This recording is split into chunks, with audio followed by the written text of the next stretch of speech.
Le monde vous dit d'acheter une voiture. C'est un message placardé sur les panneaux publicitaires, murmuré dans les publicités et repris par une famille bien intentionnée. En tant que père, la pression est encore plus forte. Vous êtes censé subvenir aux besoins, avoir tout compris.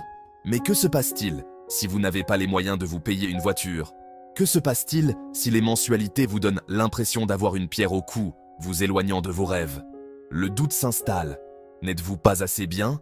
La société assimile souvent les biens matériels au succès. Nous sommes conditionnés à croire qu'une voiture est synonyme de stabilité, de responsabilité, voire de virilité. Son absence peut être ressentie comme une lacune flagrante, une marque noire sur votre nom dans le grand livre invisible du jugement social. Cette pression est immense, et il est facile de l'intérioriser, ce qui conduit à des sentiments d'inadéquation et de doute de soi. Nous remettons en question nos choix, nos capacités et, en fin de compte, notre valeur. Mais voici un secret, vous n'êtes pas vos possessions. Votre valeur ne se mesure pas à la voiture que vous garez dans votre allée. La vraie valeur réside dans votre caractère, votre résilience et votre engagement indéfectible envers votre famille. Ne laissez pas les pressions sociales dicter votre chemin. Vous n'êtes pas un raté parce que vous avez choisi une voie différente. Le désir d'une voiture était un bourdonnement constant sous ma peau. Elle promettait la facilité, la commodité, la fin de la dépendance aux caprices des transports en commun. Je m'imaginais en train de faire mes bagages pour un voyage en famille. La route ouverte devant nous, sans horaire, sans bus bondé, c'était comme une sensation de liberté. Mais cette liberté avait un coût. Chaque fois que je consultais les concessionnaires automobiles, les chiffres défilaient sous mes yeux. Mensualité, assurance, carburant. Les coûts s'accumulaient comme des grains de sable, formant lentement mais sûrement une montagne que je n'étais pas sûr de pouvoir gravir. Il ne s'agissait pas seulement d'argent, mais aussi de mes valeurs. Voulais-je être enchaîné à des dettes, chaque décision étant dictée par la menace imminente d'une saisie? Ou voulais-je construire un avenir différent, où la stabilité financière ne serait pas un rêve lointain, mais une réalité tangible? La bataille intérieure faisait rage. D'un côté, l'attrait de la commodité et de l'acceptation sociale. De l'autre, le murmure discret de mes valeurs, me poussant vers la patience et une réflexion à long terme.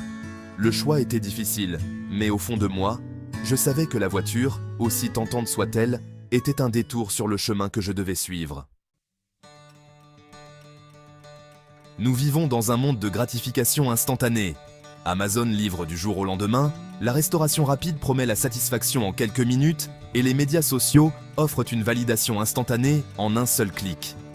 La patience, semble-t-il, est devenue une relique du passé.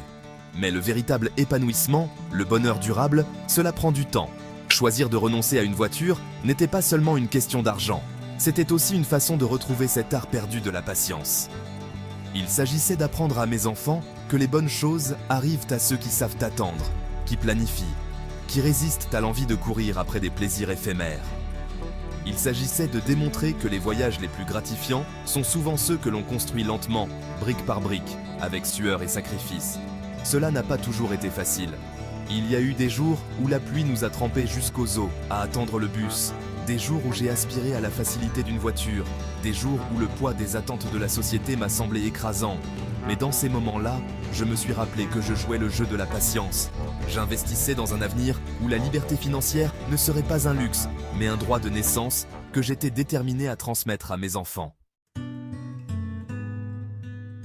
Section 4. Construire un avenir brique par brique. Chaque euro économisé, chaque trajet en bus enduré, chaque regard envieux sur une voiture neuve résistée, n'étaient pas des sacrifices, mais des investissements. C'étaient des briques dans la fondation d'un avenir que je construisais pour moi et ma famille. Un avenir libéré des chaînes de la dette et alimenté par la satisfaction tranquille de vivre selon nos moyens. Il ne s'agissait pas de privation, mais de consommation consciente. Nous avons découvert les joies de la marche, du vélo, de l'exploration de notre ville à pied. Nous avons appris à apprécier les choses simples. Un pique-nique dans un parc, un jeu de société par un après-midi pluvieux, l'intimité tranquille du partage d'histoires dans un bus bondé. C'était notre version de la richesse. Elle n'était ni ostentatoire ni extravagante, mais elle était la nôtre, acquise par la discipline et la prévoyance. C'était une richesse qui ne pouvait être ni saisie ni dévaluée, une richesse qui résidait dans nos cœurs et nos esprits, une richesse qui murmurait « Vous êtes suffisant ». Section 5. La force de dire non. Dire non à la voiture, c'était dire oui à quelque chose de plus grand. C'était dire oui à la liberté financière, à l'apprentissage de la valeur de la patience et de la persévérance à mes enfants, à une vie conforme à mes valeurs et non dictée par les pressions sociales. C'était une déclaration d'indépendance, un refus d'être défini par les biens matériels. Cette force, ce calme dans le défi, se propage. Elle incite les autres à remettre en question le statu quo, à chercher d'autres voies, à définir le succès selon leurs propres termes. Elle nous rappelle que la vraie liberté ne consiste pas à accumuler toujours plus, mais à avoir besoin de moins. C'est un message dont nous avons désespérément besoin dans un monde obsédé par la gratification instantanée et la consommation ostentatoire. C'est un message qui murmure « Vous n'êtes pas un rouage de la machine, vous avez le choix, choisissez judicieusement ». Section 6. La liberté selon mes propres conditions. Aujourd'hui, lorsque je vois un père se débattre avec un siège auto dans un bus bondé, je ne vois pas de l'inadéquation. Je vois une âme sœur, un compagnon de route sur le chemin le moins fréquenté. Nous sommes ceux qui osent remettre en question, choisir différemment, définir le succès selon nos propres termes. Nous sommes ceux qui ont compris que la vraie liberté ne vient pas du fait de posséder une voiture, mais de celui de posséder ses choix. Nous sommes les pères qui font du vélo avec leurs enfants, qui connaissent les horaires de bus par cœur, qui trouvent de leur bonheur dans la simplicité d'une vie vécue intentionnellement. Nous sommes ceux qui construisent un avenir différent, brique par brique, alimenté par la sueur, le sacrifice et la croyance inébranlable en un avenir meilleur. Nous sommes les révolutionnaires silencieux, qui prouvent que le bonheur ne s'achète pas, ne se loue pas et ne se finance pas. On le trouve dans les moments du quotidien, dans les luttes et les triomphes partagés, dans la satisfaction tranquille de savoir que nous sommes suffisants, tels que nous sommes. Section 7. Quelle est votre histoire?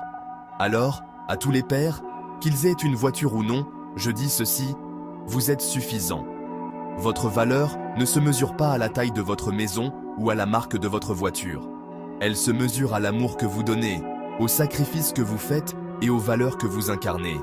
Quelles sont vos histoires de résilience et de choix non conventionnels? Partagez-les.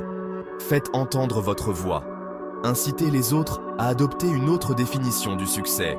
Une définition qui donne la priorité au bien-être plutôt qu'à la richesse matérielle. Une définition qui célèbre le courage de choisir différemment. Le monde a besoin de votre histoire. Racontez-la.